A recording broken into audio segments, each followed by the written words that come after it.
As we know that, now let's move further, that this channel 1 is 0 to 32 volts, 0 to 5 amperes output, channel 2 is 0 to 32 volts, 0 to 5 ampere output.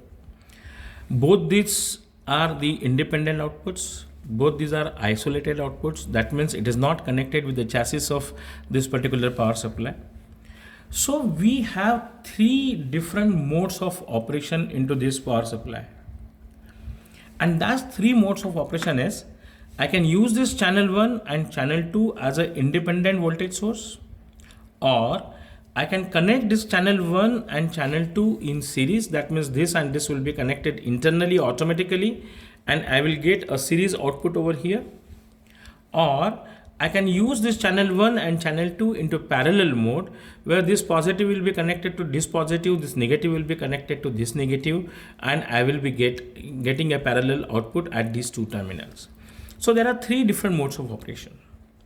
Now when we enter into a series mode, say for example, I set right now 10 volts, and into series mode, and if I connect a multimeter output over here, then I will be getting 20 volts on the final output over here, which will be displayed on the multimeter.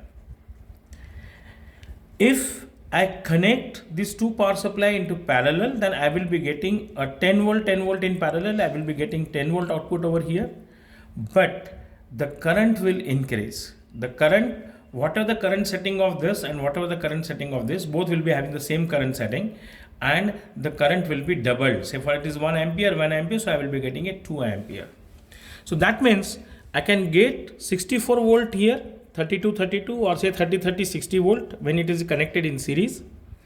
When it is connected in 60 volts and 5 amperes.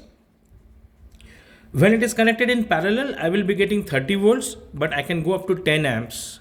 So even more than 5 amperes, because these two channel 1 and channel 2 are connected in parallel. There is another thing is that when you enter into series or parallel mode, just like conventional industrial power supplies, this control will become the master control. So that is the reason it has been mentioned master. And this control has no control on the output. This will become a slave. That means slave will follow the master.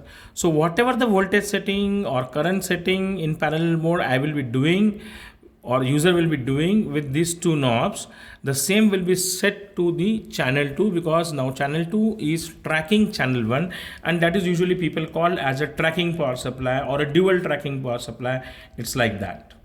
So in that case, when it is in series, I will connect ground over here, and if I see this is ground and if I see the here voltage, then I will be getting whatever I have set, plus 10, and I will be getting the minus 10 with respect to this ground, and I can dual track. So I can, I can set the dual tracking voltage. I can set plus minus 5 volt, I can set plus minus 10 volt, I can set plus minus 12 volts, plus minus 15, and most of the op-amps these days, they are working on 18 volts as well, 20 volt as well, 24 volt as well, 28 volt as well, 30 volt as well. So I can derive any combination from here, minus 15 also, plus minus 10 also, plus minus 20 also, plus minus 24 volt as well, because most of the relays are working on 24 volt, 30 volt, 28 volts, 22 volts. So op-amps are working on different power supply inputs. So this variety of dual tracking, not only plus minus 15 or up to plus minus 15, but I can get a full wide range of dual tracking, right from 5 volt, 0 volt to up to the 32 volt plus minus 32 volts. Now let's see. So for that mode selection, we have these two switches. When these two are out, they are working as an independent power supply. When this is pressed, these two connected in series, so I can get a series output or I can get a dual tracking output plus minus voltage. When both switches are pressed, then these two output will be connected into the parallel. So let's see, I have connected as a independent power supply. So this is I am connecting over here. This I have connected here. Now let me connect another power supply output here, and let me connect this power supply output here. Now let me connect output to this. Let me connect this over here. This I have connected. this I have connected to ground and I am switching it on. So you can say that it is 10.06 and I can change this voltage, and this is not varying, so it is 10.51, whatever I want. So this is the 10 volt what I have set. So this is a channel 1, independently it is working. Let me connect to the same output to the channel 2. So I connect this to channel 1, channel 2 positive output, this is channel 2 output. You can see that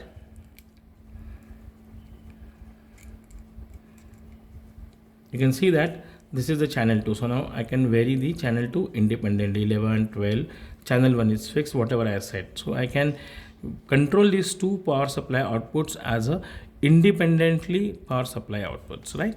So this is what the independent mode of working of this channel 1 and channel 2.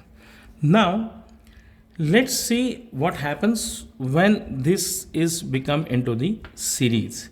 So let me press this. So I am just pressing this. So as I press this, and now if I connect output, now this positive, this is negative, is connected to internally with positive, and this is a negative. So if I connect the positive pin over here of multimeter and negative to channel 2, then I can see that on screen. Let me switch it on. I can see that I am getting 20.08 volts. So what I am getting, it is 20 volts. And now this acts as a master. So whatever I will do the change, the same change will have, equal change will be happening over there. So if I change it like 10.35, so it is 10.33, so it is 20.72. If I increase further over here, say